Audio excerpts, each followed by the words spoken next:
What is up, guys? Wrestling Premiere is here. Oh man, I liked making this one. To say this one was enjoyable for me, well, it would be an understatement. As a kid, I was loving this one. I had just taken a break from WWE in the fall of 2011. I did watch some episodes occasionally, but that time period was weird. I do regret missing some of it though, like the Hall of Pain, Daniel Bryan's cash-in, stuff like that. I did see the results on the internet and had an idea of where the product was at this point, but I wasn't focused on WWE's current stuff. I'd go on YouTube and watch older stuff, Attitude Era promos, Ruthless Aggression stuff, and just older wrestling in general. It wasn't until May of 2012 that I was back full-time with the product. I made sure not to miss an episode of Raw or SmackDown, and at this point my favorites were CM Punk, Daniel Bryan, and kind of John Cena. I didn't know what wrestling terminology was at this point, like smark, buried. I had no idea about that stuff. I didn't know what went on backstage. This was a fun time for me to watch. Felt fresh to me, although it wasn't really fresh if you look back on it.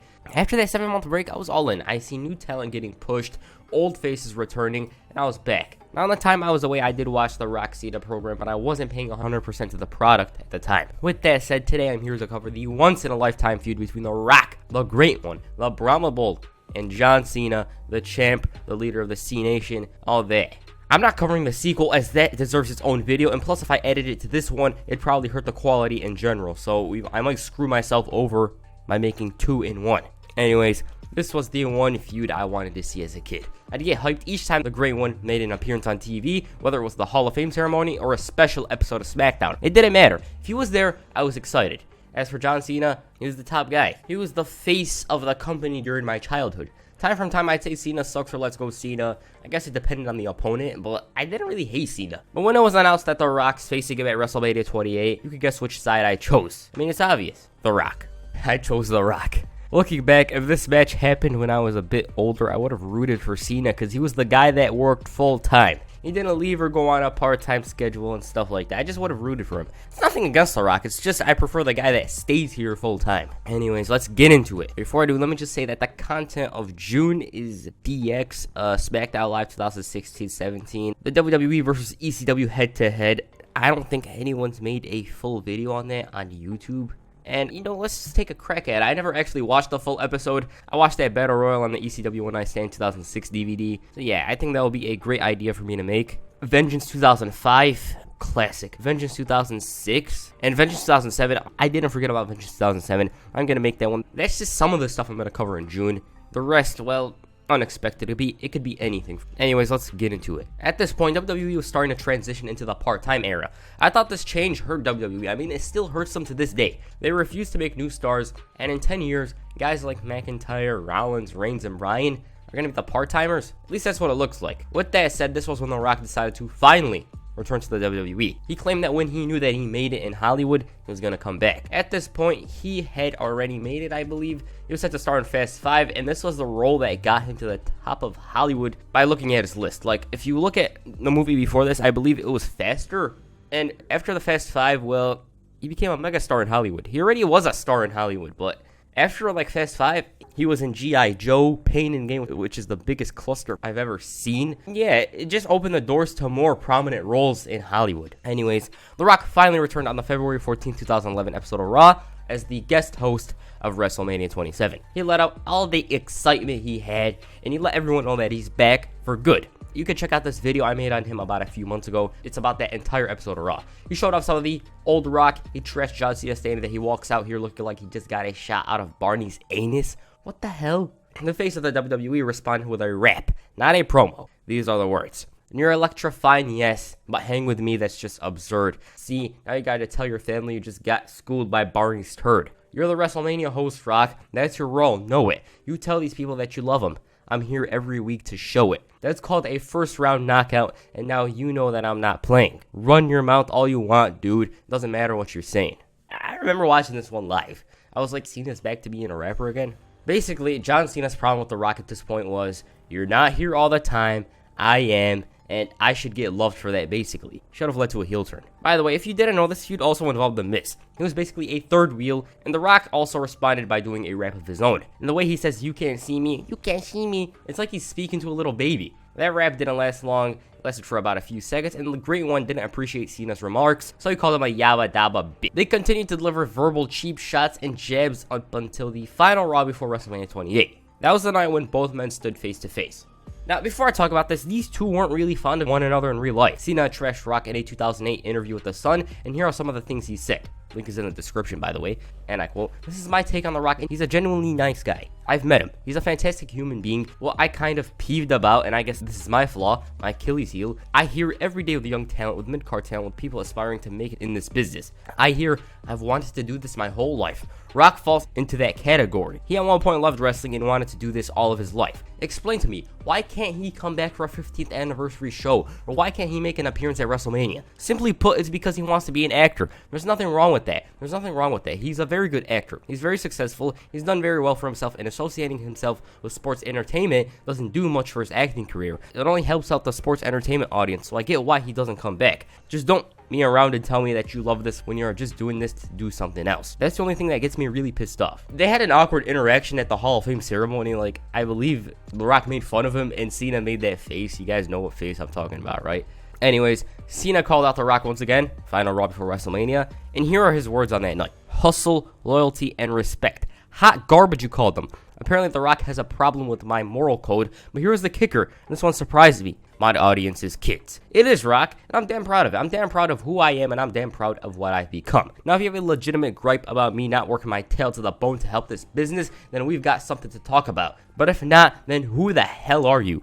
Who are you to say I can't wear a certain color, talk a certain way, listen to a certain kind of music, or the audience that watches this program that I love? If that's what it takes for Team Bring It, then you can keep your application. I don't want it.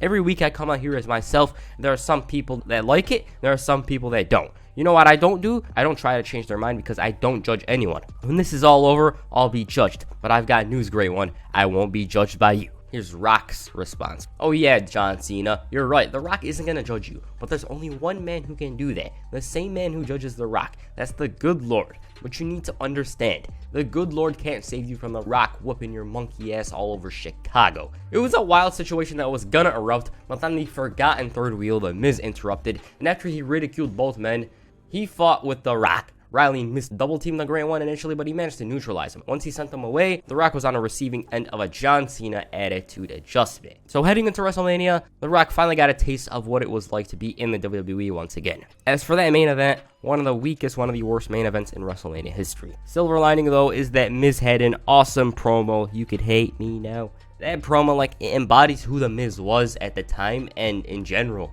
And I'm glad he actually got to main event WrestleMania, although CM Punk will probably kick my ass if he hears this. Anyways, The Rock got involved when both men got counted out. He chimed in and he refused to let this main event end in this manner. Since he was the host, he restarted the match. Once the match began, The Rock entered the ring and he hit a rock bottom on John Cena, returning a favor from Monday. Then right afterwards, The Miz retained the title, and right afterwards, he whooped Miz's ass and he performed the People's Elbow on him to end WrestleMania on top. Like I said earlier, this WrestleMania changed everything.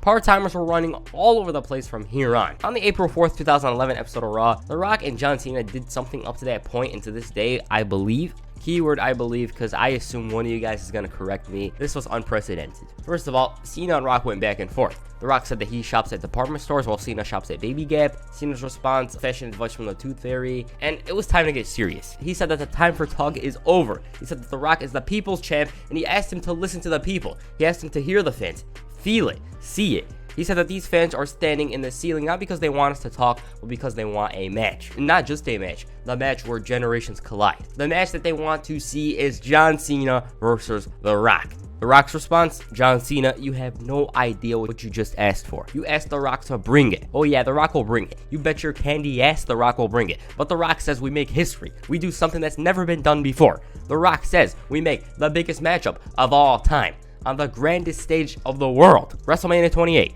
John Cena versus The Rock. It's not just any match. No, it's going to be the People's Champ. Never alone. Team Bring It. John Cena and the People's Champ. Oh my god, 1 year? Oh, come on, just do it at Extreme Rules. That was my mindset at the time. That's what I was thinking. Anyways, at this point, the big question was, how were they going to build up this feud? It was simple. Social media.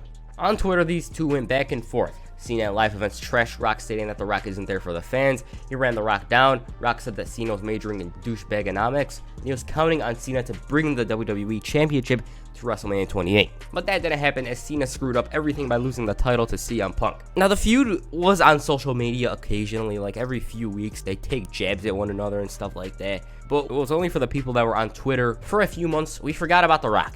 We knew that the match was going to happen at WrestleMania, but we didn't know how were they going to build up the match in person. On the October 24, 2011 episode of Raw, the Raw GM John Laurinaitis gave John Cena the choice for who his Survivor Series partner was to face The Miz and R-Truth. Cena at this point was bullied by those two men, and it was obvious that he was going to kick their asses eventually. They said that his partner's got to be someone who's going to bring it, and his partner at Survivor Series is The Rock. What the hell is that? What is that? Michael Cole was laughing. I mean, who wouldn't laugh at this? The spit's hanging on the top of his lip, and he's absolutely oblivious to it. The Rock. They had to edit this out on future airings, but they should have just kept it. As for The Rock's response to this, well, hell no. He said that Cena was the same man who was shocked to see him return after 7 years, and he refuses to slap the skin on his hand to get tagged in. As a matter of fact, he'd prefer to slap him in the lips. But then the Great One started to think about it. The tweets from the fans. They wanted to see him team up with the leader of the C Nation. Because of the people, he's gonna team up with him to whoop The Miz and R-Truth's asses. And another reason why he's doing this is because he wants Cena to witness firsthand that he's laying boots to asses, and that is just a taste of what he's gonna do to him at WrestleMania. Okay, the stage is set. The Rock, John Cena, Survivor Series, never before, never again. Now, it was clear why they did this. There's two reasons, first of all. Well, before I mention why they did this, let me just mention that Awesome Truth were once again the third wheel in their own feud. Previously, the CM Punk and Triple H thing, they were third wheels in that. The Miz was already a third wheel at WrestleMania 27, and now once again, they were overshadowed.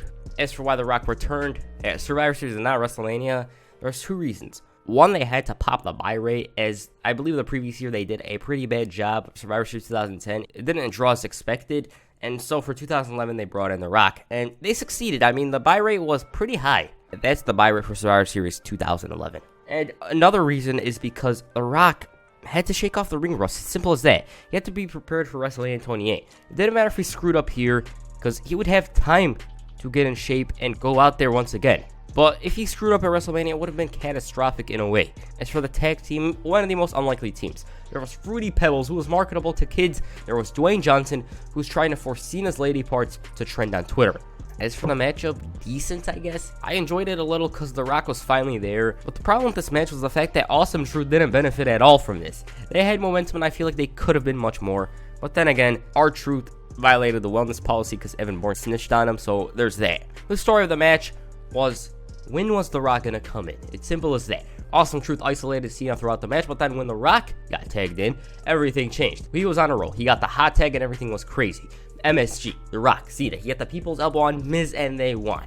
Anyways, Cena was lying to himself at this point, applauding The Rock, and then the Great One called for him to re-enter the ring. Cena tried pandering to the crowd, but they booed him. Then The Rock pandered to the crowd and they cheered him. Cena was like, I'm a head out. But then, The Rock delivered a sudden rock bottom, and it wouldn't be seen in the same ring until February of 2012. WWE played some video packages of both men. They showed how important this match was and how Cena's dedicated to this business, and how both matches meant everything to both men. On the February 20, 2012 episode of Raw, things would take a turn. Those cheap shots of 2011 were nothing compared to the cheap shots of 2012. First of all, Cena called Eve hosky and compared her to The Rock, saying that they're both indisingenuous, both totally egomaniacally self-centered. They're both perfect for each other because they're scandalous. Cena went up to the camera and said that he's back. Later that night, and brace yourself for these ones, Cena called out The Rock once again. Here are his words and delivery. The thing I'm most proud of, the thing that makes me sleep at night through all that BS, I always showed up and I never left. When it comes down to Dwayne, the first time I got a taste of the bright lights of Hollywood, he was out here faster than I could say, Rocky, don't go. And then a year ago, he came back. Oh, I remember it like it was yesterday. Finally, The Rock has come back, and he's never come home, and he's never leaving. And then he left again. You know, Vince is probably going to fire me for this one. Oh, who am I kidding? He's going to fire the WWE's cash cow. But the only reason he came back in the first place was to promote Fast 5 and launch his Twitter account. April 1st means everything to me. But I'm not just fighting for me. I'm fighting for every person behind that curtain whose dream was to be in this ring. I'm fighting for every person behind that curtain whose dream was to be a WWE superstar and stay a WWE superstar. I fight at WrestleMania for the very, very small percentage of people that walk this planet and say I am proud to be, I'm sorry, a professional wrestler. You know what? Hey, you know what the greatest thing about April 1st is going to be? April 9th, the Monday after, when I'm at Monday Night Raw and Dwayne's on a movie set, sipping on Mai Tai, laughing at his stunt double. This got real quick. I want you guys to enjoy all of this. We got 41 days to WrestleMania. It's going to be one hell of a ride. Well, I promise, Rocky, as entertaining as you're going to be, as much as you're going to try to bring it, as many boots you want to put to as many asses, you don't got that club in the bag, son. I'm here. The headline reads, John Cena defeats Dwayne Johnson in the biggest match in history in his hometown, Miami, Florida at WrestleMania 28. I see you next week, movie star. The funny part about this is the fact that it aged quite badly. Like, Cena said that he's always going to be here, and by 2016 he was gone. The next week, The Rock finally returned, and his first act was to speak about John Cena. The Rock offered a rebuttal to Cena's statements, saying that he respects all the audiences, and that the WWE will always be a part of him. And he then said that he wouldn't talk to Cena, and he'd rather slap his lying face with a piece of Kung Pao chicken. Rocky chants intensified, and he continued to make fun of Cena. He called him a Kung Pao, and the crowd was totally on The Rock's side. He told them to chant lady parts, and they did. The other half chanted Rocky before he asked the entire crowd to just chant Rocky. He then mocked Cena's shorts, saying that the camouflage makes his balls invisible. Cena's missing balls trending worldwide. Missing ball chants intensified, and Cena came out. Like, honestly, they should have just had him turn at this point. The fans hated him. Obviously, the younger ones liked him, and he was a cash cow, but many of us would have loved to see Cena as a heel. He said Rock calling him Kung Pao Chicken is genius. He mocked the Rock shtick, and sure, I'm the guy who runs you down when you're not here, but you're also half right, because I'm also the guy that runs you down when you are here. He called himself a former Rock fan, and he said that nowadays, Dwayne Johnson is a self-centered, egotistical SOB.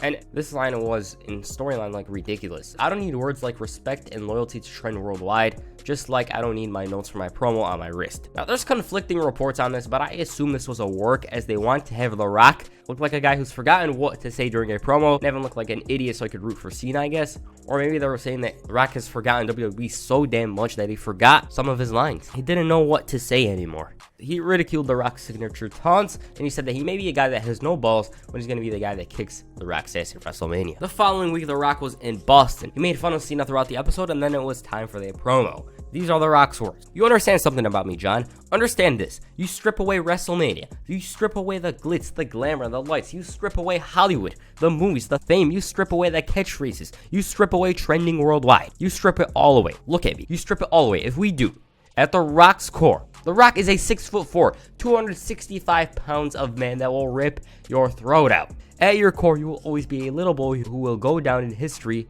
always as The Rock's. Now, The Rock never actually threatened people like this, like you'll rip your throat. He says that he's gonna kick their monkey ass and stuff like that, but this time, like, he was really pissed in storyline. I don't think I've heard The Rock say he's gonna rip someone's throat out or something that vicious. He does make fun of his opponents, and he does say he's gonna kick their ass, but he doesn't threaten them like this. The Rock left, and Cena decided to continue the promo. You know what? His height and weight don't intimidate me one bit. I don't care if he's 6'4", 265 pounds. The point is, he said he's gonna rip my throat out. That's exactly what he's gonna have to do to beat me. The Rock has other options. At WrestleMania, my back is against the wall. Rock, as usual, you are half right. If you beat me, I lose everything. But if you think for 1 second I am afraid of you, not only have you lost your confidence, but you've lost your damn mind. Alright. So Captain Catchphrases says that at WrestleMania he makes history by making me his. Once again, he's had it half right. You see, at WrestleMania, I'm the SOB that's gonna make history by whipping The Rock's ass. In storyline, this was freaking heated. Were the promos a bit repetitive? Kind of, but they were pretty entertaining. They continued to trash one another. Cena called Rock a G.I. joke, and The Rock said that Cena is like Vanilla Ice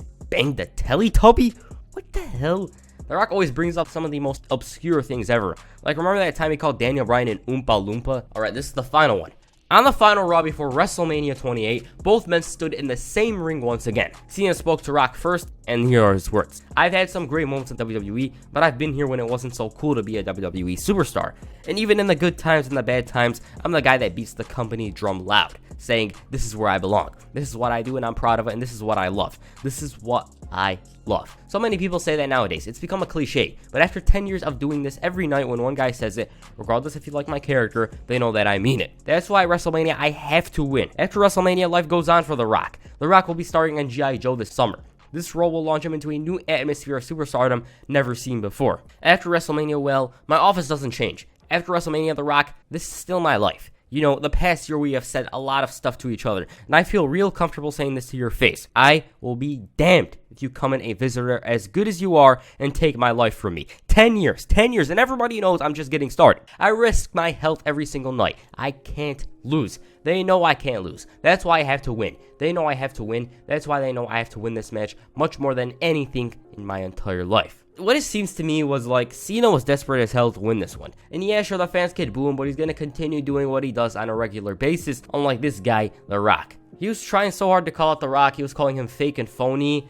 And, like, the fans weren't really buying into it. Like, The Rock wasn't exactly fake. He knows that he's been gone for, like, 7 years. The Rock knows that he's been gone for a long time, and it's obvious. Well, The Rock, well, here's his response. The Rock knows how important this match is to you, John. It's just as important to The Rock. But you said something. You talked about what the people know. The people. Here's the first thing they know. They know that The Rock ain't no goddamn visitor to WWE. No, this house, this office, that is your office. This house, The Rock helped build. Let The Rock tell you what they know. They know that you've never before had an opponent that you just couldn't overcome until The Rock. They know that to me, it's more than just the biggest match of all time. It's more than just you and The Rock making history. They know that The Rock, the People's Champion, has come back after all these years to beat you, John. That's what drives me. Never before has a man been able to say he's walked into WrestleMania and beat Hulk Hogan, beat Stone Cold Steve Austin, and beat John Cena. On a professional level, The Rock needs to beat you to become the greatest WWE superstar of all time. On a personal level, I just don't like you. And because of that, John, in 6 days, The Rock will tell you to your face,